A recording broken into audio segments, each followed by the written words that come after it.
Hola botilocos, ¿cómo están? Por el primer partido de la semifinal de la Copa Sudamericana, Lanús venció a Vélez en el Amalfitani con un gol del Pepe San. Minutos antes, Lautaro Morales le había atajado un penal a Cristian Tarragona. La serie se definirá el próximo miércoles a las 21:30. Luego de su retiro, Fernando Gago se perfila para ser entrenador, ya que tiene el curso de director técnico aprobado y un cuerpo técnico que podría acompañarlo, con Federico El Pocho Insúa como ayudante de campo y Gastón Madoni como colaborador alterno.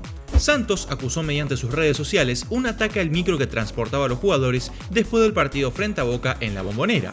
El autobús fue apedreado cuando llegó al hotel, la piedra terminó rompiendo el cristal y pudo haber causado alguna lesión grave en la delegación de Santos, una actitud lamentable que va en contra de la envergadura del duelo entre los dos de los mejores equipos del continente, expresó el comunicado. Sin embargo, el chofer que manejaba desmintió esta versión. Que no mientan, no sé por qué se genera suspicacia sin sentido, ponen a la gente enardecida en Brasil, fue una rama, aseguró el trabajador argentino. Por otra parte, el club brasilero envió una carta a Conmebol quejándose por el uso del VAR en lo que fue el duelo frente al Xeneize, principalmente por una polémica jugada entre Izquierdos y Mariño, en la que el árbitro y los integrantes del VAR no sancionaron penal. Justamente, se dieron a conocer los audios de dicha jugada entre el juez Tobar y sus asistentes. Se deja caer. A ver. Tranquilo. Rosa en el fútbol. Deja seguir el jugador. Retarte, Roberto. No le doy asistencia para atrás, quiero ver velocidad normal. No me parece. La 3. Se lo busca mucho. A ver, deja seguir. Cámara 3. Para atrás, deja seguir. Otro ángulo. Ok, le pone la pierna. A ver, Detrás. desde la view, que no reanude. Ahí está. Cámara 7 también tenés. ¿Cómo lo ves, Eduardo? Cámara 7. Sí, pero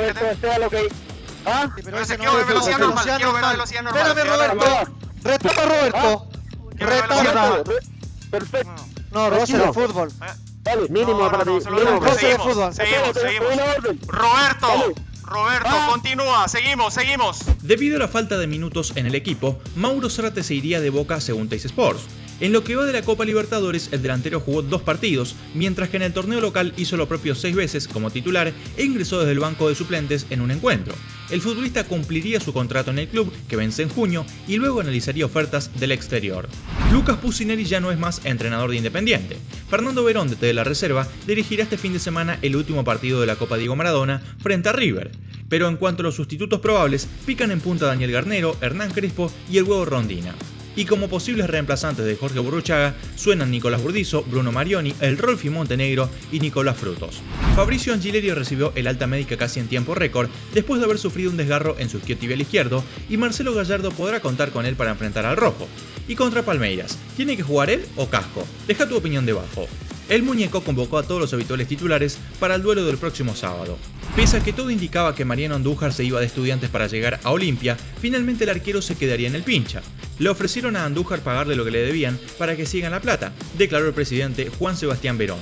San Lorenzo enfrentará a Banfield el domingo a las 21:30 y Mariano Soso para un once inicial sin Oscar Romero y en su lugar puso a Matías Palacios, mientras que Peruzzi, recuperado de un desgarro, vuelve a su lugar en reemplazo de Cachila Arias, quien está aislado por posible caso de COVID. Por otra parte, Rojas estuvo en lugar de Bruno Pitón, otro que podría estar contagiado, y Alexis Abela por el Torito Rodríguez.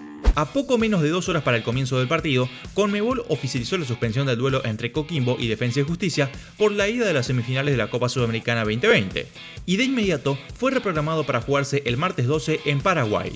El motivo de la suspensión está ligado a nuevas restricciones del gobierno del país trasandino frente a la pandemia de coronavirus. Desde esta semana se considera contactos estrechos a todas aquellas personas que hayan compartido un avión con casos positivos. Y eso es lo que afectó al plantel del Halcón. Washington Camacho, Francisco Piccini y Rafael Delgado resultaron infectados en los testeos protocolares y realizados en tierra chilena, y en consecuencia todo el plantel fue aislado y según normativas locales no podía salir a jugar el partido. Además, la Liga Profesional postergó el duelo del Halcón contra Aldo Civi para este fin de semana, dejando descansar al equipo de Crespo y cuidando el producto. Si te gustó este video, dale like y compartilo con tus amigos en redes sociales. Nosotros nos vemos en la próxima entrega. Chau chau.